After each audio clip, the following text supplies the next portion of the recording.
नमस्कार जय जगन्नाथ दर्शक बंधु फेब्रुआरी मासरे कौन घटब मेष राशि व्यक्तिशेष मानकर एमानकर क्यारियर फेब्रुआरी मासरे केमती रहिबो एमानकर वैवाहिक जीवन केमती रहिबो एमानकर प्रेम जीवन केमती रहिबो एमानकर व्यावसायिक क्षेत्र केमती रहिबो से संपर्क रे जानिबा एवं फेब्रुआरी मासटी मेष राशि व्यक्तिशेष मानक पय कौन बड़ धरणर परिवर्तन आसवाक जाऊँगी से संपर्क में यही वीडियो रे जानिबा।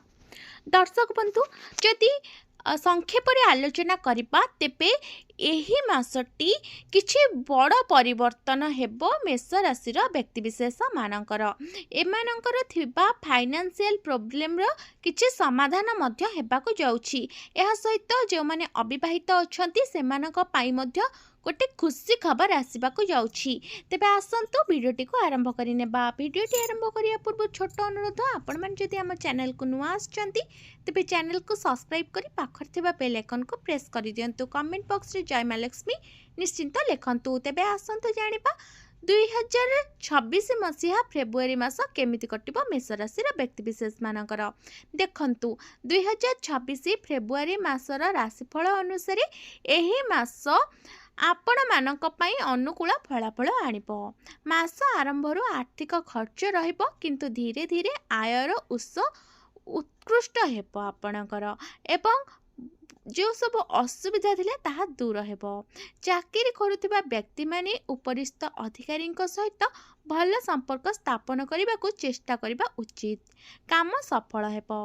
व्यवसायी माने विशेष भाव में लाभ पाइबे एवं सेमानंकर कठिन परिश्रम सफलता आनिदेब।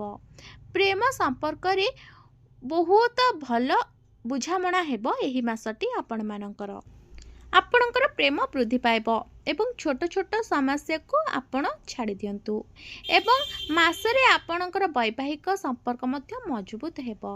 छात्र छात्री माने चैलेंजिंग समय रे सम्मुखीन हेबे किंतु जदि आपण प्रतियोगिता मूलक परीक्षा पे प्रस्तुत हेउथिले तेबे कठिन परिश्रम आपणको सफलता आनिदेबारी साहाय्य मध्य करिबो।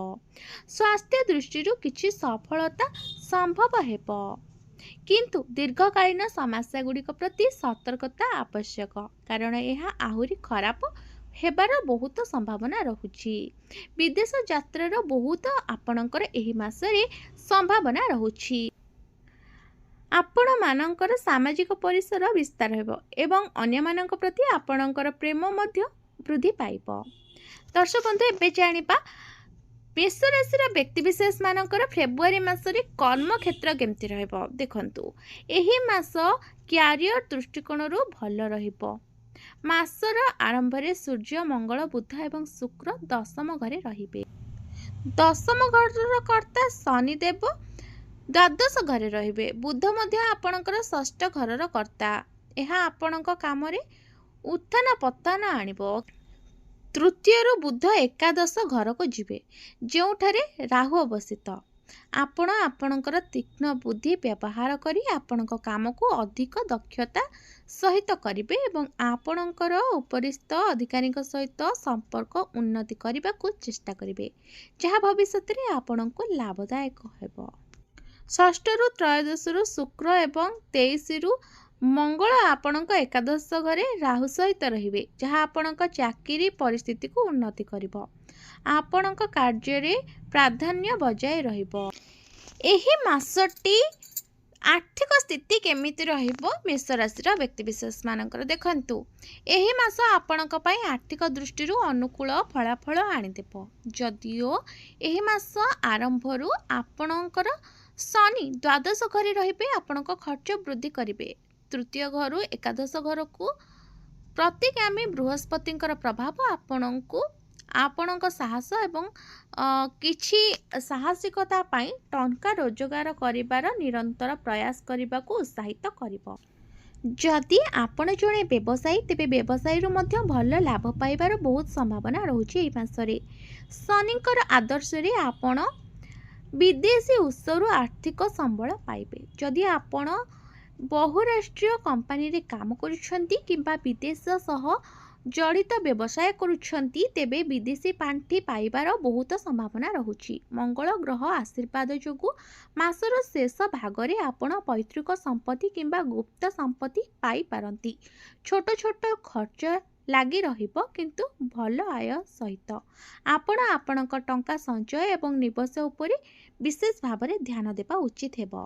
एही मासटी मेष राशिर व्यक्तिविशेष मानकर स्वास्थ्य केमिति रहइबो देखंतु। स्वास्थ्य दृष्टिकोणरू एही मास भल रहिबार बहुत संभावना अछि।